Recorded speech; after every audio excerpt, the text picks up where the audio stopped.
2, 1. I'm John Miglosh for the WDMA and the International Society for Strategic Marketing. Today we're going to finish up the RFM, and the reason we're going to finish it up is mainly because I'll forget the beginning if I go on too long. You know, there's only so much news in the marketing world. Actually, it's an inundation of news, and I just found a new source for podcasts. The Wharton School of Business has a great library, and my friend Jay Goltz, who I talked about yesterday, is on there regularly with Lauren Feldman, and who Jay wants me to meet and stuff, and it's going to be a lot of fun. So, on that note, let's proceed. Okay, this is just mostly a placeholder.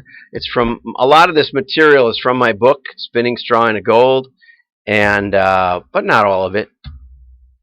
Those are just subliminal ads. What is the role of RFM? What are we really trying to accomplish? Well, we're trying to segment our customers so that we can have different strategies for how to talk to them, what to offer them, and we can vary the quality and quantity of communication. So our best customers, you know, if we're a .com, maybe we'll just call them. That would be a big up. You know, I mean, personally call them. You know, if you're the CEO or something. If you're a business to business, you know, then you call on them. But not on everybody, just on the best ones, you know, that sort of thing. So RFM gives us a stratification and a way to vary that content, which was actually, we called it integrated marketing, but it was actually the forerunner to CRM, where we would tailor the contact to the value or the expected value based on this kind of scoring. But then they got it all backwards. We may talk about that again. Okay, so what's wrong with RFM? Well, people tend to cut circulation, and there's also not much data on the one-time buyers. Okay, and remember, when we started this, we were talking about how do you grow, and in the midst of competition and profit erosion, how do you grow? Is RFM a methodology for growth? Oops, and I just hit delete on the wrong button. So the main question is what to do with those 111s. If you remember, these are the 111s in most files. The one-time buyers are 60, 70, 50 to 70%. Okay, and when you add recency and you add monetary, it's still a half, pretty close or so. It's big. Okay, if RFM is followed slavishly, it almost guarantees smaller circulation. That's what you want to know. You want to understand RFM. If a consultant comes in and says RFM is the best thing since sliced bread, understand this. Either they haven't implemented it over a long period of time, or they don't realize the real way that the system works. The 111s are simply too big, and that's because we use logarithmic scoring. We get them really big. Okay. Now what happened here? Oh, it's saving itself. The 111s are big in our methodology because they're equal. They're all the same.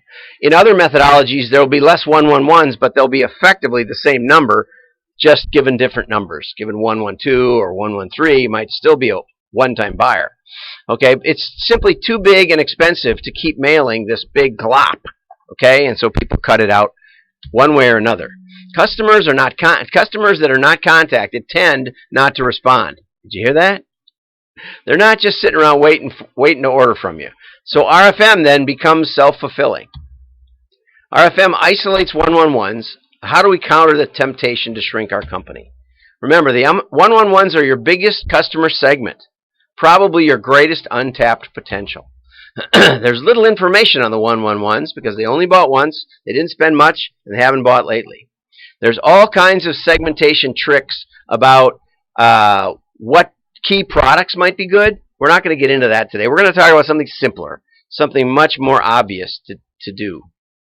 Okay, so the first thing is that all of your customers have a postal code, right? Even if you're in the UK or Canada, we've done work in both. The census, and there's census data associated with postal code. If you don't have any of that, you can just buy Maptitude, which is a mapping program I'm going to show you in a second, and it comes with all that built right in. For $800, you get the whole country. It's wonderful. Okay, but there are things like median household income, dwelling value, high school graduation rates, population density, population by race, population by all kinds of stuff. Okay? Now, and a lot of people think, well, you got to go right to the household level. You know what? It's hard to tell what's going on the household level. When I do modeling, I generally use the 3-digit zip, the big whole metro area. But 5-digit if you're local, census tract. If you're regional, 5-digit. If you're national, 3-digit. You get the best results. That's a free tip for you. Okay, so one of the things that I use is a little profiling tool that we built for Quad Graphics way back in the day, and I've adapted it also for local markets with Maptitude. But what we're trying to do is we're trying to see what variables matter. And so we look, oh, son of a gun, I got to put down to turn my phone on now. This is all messed up. Okay, improve media, keyword, list performance.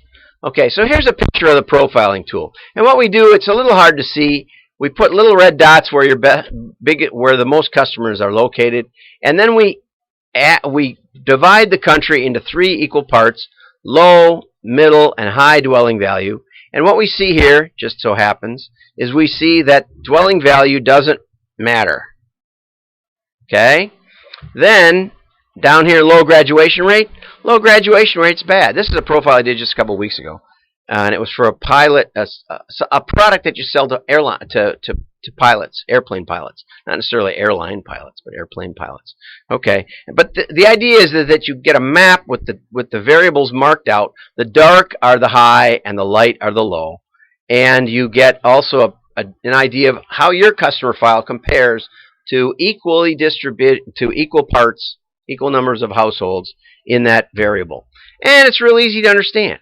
Okay, so household density. Okay, that's just how many households are in each postal code. They do better in the low density areas or the middle density. In the high density, they do terrible.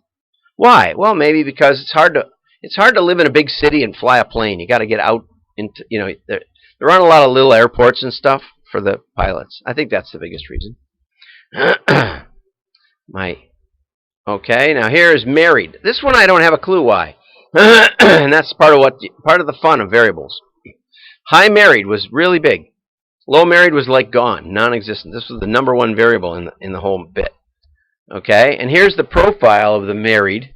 The profile is kind of middle America, kind of middle of the country. A lot of open spaces out here, but a lot of Appalachia and, just not the big cities. And you can see now here, you can see the red little men are in these dark areas mostly. Okay, and they're not even here. Really odd, even in the middle of nowhere, but that's fairly poor area. I don't always understand how this works, but I can just tell you it does.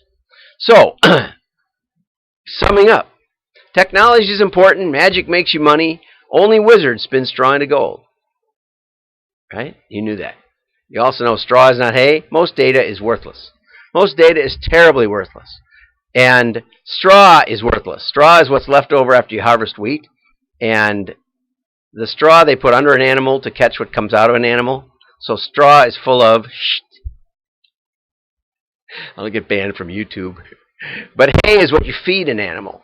It nourishes. It makes the animal grow. So somehow we got to turn straw into at least hay, if not gold.